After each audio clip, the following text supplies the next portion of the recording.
Just when you thought the BBC couldn't sink any lower with their coverage of Israel, they released this documentary called The Settlers by Louis Theroux. Beyond the eastern edge of Israel is the Palestinian territory of the West Bank.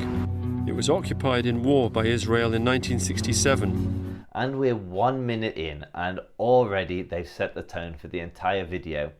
There's no nuance here. For the BBC and Louis, anything east of the Green Line, the West Bank or Judea and Samaria as it's commonly known, is simply Palestinian territory. Forget decades of conflict, forget the fact it was awarded to the British in 1920 on the condition that they established a Jewish national home there, and the British instantly reneging on that and giving 78% of the territory to the Arabs, who didn't call it Palestine, they called it Jordan. And forget the fact that Jordan then invaded the territory and took it until 1967, at which point Israel took the territory from Jordan and claimed it as their own. At no point in any of this history has there been an entity called Palestine. Ignore all of that, because the BBC have now just come along and told you that this territory is simply Palestinian and on the other side is Israel. But let's continue as the video gets much, much worse. The godmother of the Settler project, going back more than 50 years, is the woman I'd seen at the Gaza border event, Daniela Weiss. Okay, actually, I'm going to replay this in a second, but I want to set the scene. Pay attention to how Louis Theroux talks about this woman, how he frames her, because we're going to contrast it to how he talks about her Palestinian equivalent in a minute. So let's continue. The woman I'd seen at the Gaza border event, Daniela Weiss. Supported by some in the Israeli government, Daniela's viewed by others in power as a dangerous extremist. Okay, did you catch that? Louis is framing her as a dangerous extremist. This little old grandma is a dangerous extremist. Now we're going to continue playing just to capture some more of the language of how he's framing this woman. An ideology of the superiority of one group and their rights over another, promoted by leaders like Daniela Weiss.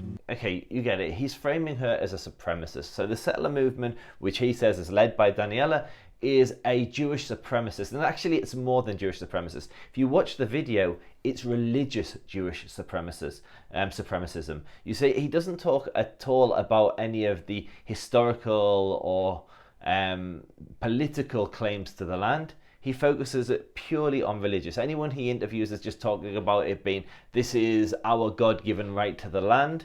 Whereas if you actually speak to anyone who's living over the Green Line, they will give you in-depth historical answers as to why Jews have every right to live here, both based on ancient history and modern history. But that's all left out. I think you understand what I said, even if you disagree.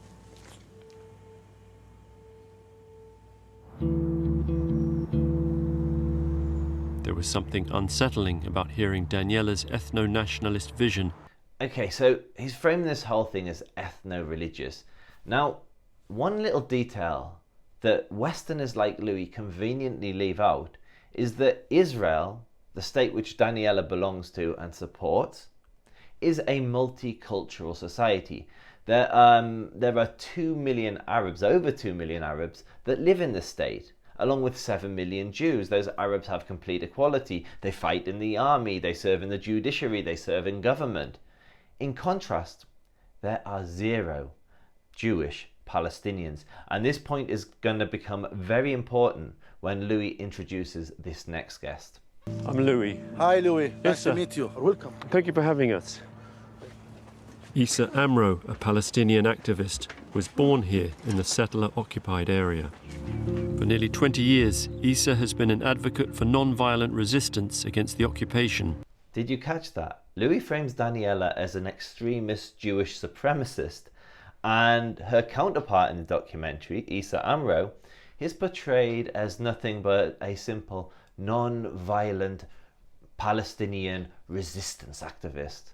Well, I actually have history with Issa Amro. This is me appearing with him in a documentary, another BBC documentary a few years earlier. It's apartheid. No, it's not apartheid. No, he has this question. It's not apartheid. I will shake your hand. We don't say eye to eye, but hopefully we'll have peace.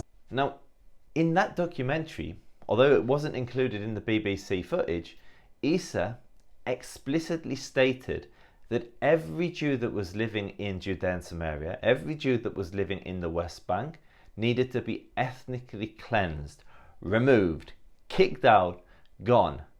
Not only that, if you actually look at Issa Amro's history, he's far from non-violent. Here he is advocating and cheering on an intifada in Hebron. But of course, Issa's true colours were left out of the BBC documentary because if Louis were to include it, it would contradict the story that they're trying to tell, because they're trying to portray the Israelis as ethno-religious supremacists that are oppressing a poor, victimized Palestinians, and missing out all of the context, all of the terrorism, all of the genocidal sentiment, all of the explicit expression of almost every Palestinian to see an end to Israel, ignoring the fact that consistently in polling, over 80% of Palestinians in the West Bank support what happened on October the 7th in the south of Israel. They ignore all of that. It's all cut from the documentary. In fact, this isn't their first rodeo. Louis done another documentary on the settlers, which is just as demonizing. And guess how many documentaries Louis has shot about Palestinian extremists, groups like Hamas, the Al-Aqsa Martyr Brigades, Islamic Jihad. Guess how many times they featured in their Louis Theroux Weird Weekends documentary? 0. Why is that? The violence committed by some settlers is often justified by them as a response to violence they experience from Palestinians, which is much less frequent. This is just an outright lie.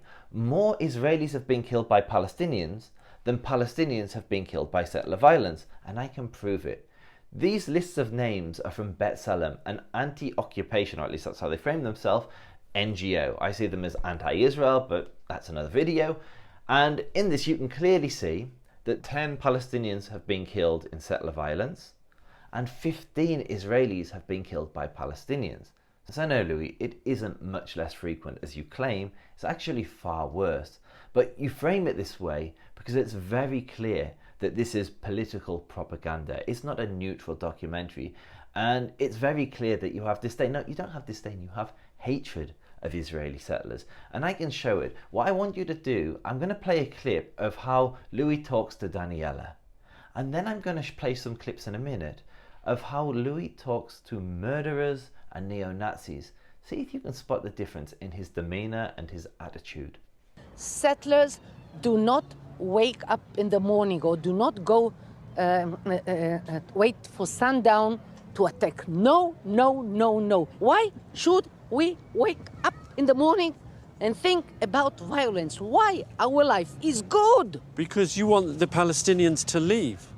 No, no, no, no. You've said so. I said that what is on my mind all the time is how to bring more people to settle the land. This is a new development by Jews. This is Har Bracha. This is Issa. This weekend, here we can develop, here we cannot develop. I never think in terms of, I know this is beta. Mm-hmm. I don't think about beta. Why not? Because I think about, I'm a Jew. The people. I'm a settler. The people. I'm a human being. Yes, you are. So are they. Yeah, so I do not think about this. You're thinking about tribalism, thinking of your own people to the exclusion. It would be understandable to think of your own people or your own children first, but to think about other people, other children, not at all, that seems sociopathic. You can hear the anger in his voice. No, forget it. You can see it on his face. He is visibly furious at her. He loses his cool. I've never seen Louis Theroux get angry. And I'm going to show you what I mean. This is how Louis Theroux talks to literal neo-Nazis and murderers. How did you wind up here? I went to trial and got life. What did you get it for? What I get it for? Yeah. Oh, murder. How did it come about? They said I killed my best friend, man, so that's how it came about. Officer, if you, I mean, this gentleman just told me that, he has 50 to life, 50 to life. I mean, would you have any advice for him? Because I find it entertaining to put a swastika on the floor No offense. None taken. For several weeks, I'd been living among a community of true believers, trying to find the humanity in people whose worldview is probably the most abhorrent and discredited conceivable. Did you see the difference? He's trying to be empathetic. He's smiling. He's trying to understand and befriend the evil Nazis and murderers. But then when it comes to a woman who wants Jews to live on a hill in a place that he doesn't believe that Jews should be living, he's furious. He's visibly angry. I've never seen Louis Theroux visibly angry.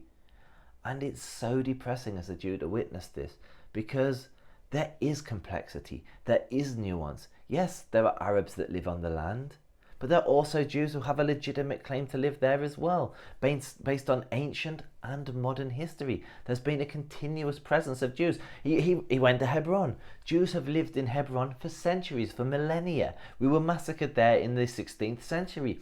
We were massacred there in 1929 before the State of Israel even existed. But he just wants to frame Jews living there as settlers who don't belong, and he gets furious when Jews have the chutzpah to move back to their ancestral homes. The BBC prides itself on its neutrality, but when it comes to Israel, it isn't. Whether they're employing anti-Semitic producers, news broadcasters, whether they're releasing biased documentaries, biased news coverage, rushing to condemn, being very soft with Palestinian politicians but brutally hard with Israeli ones, refusing to call Hamas terrorists, the list goes on and on and on.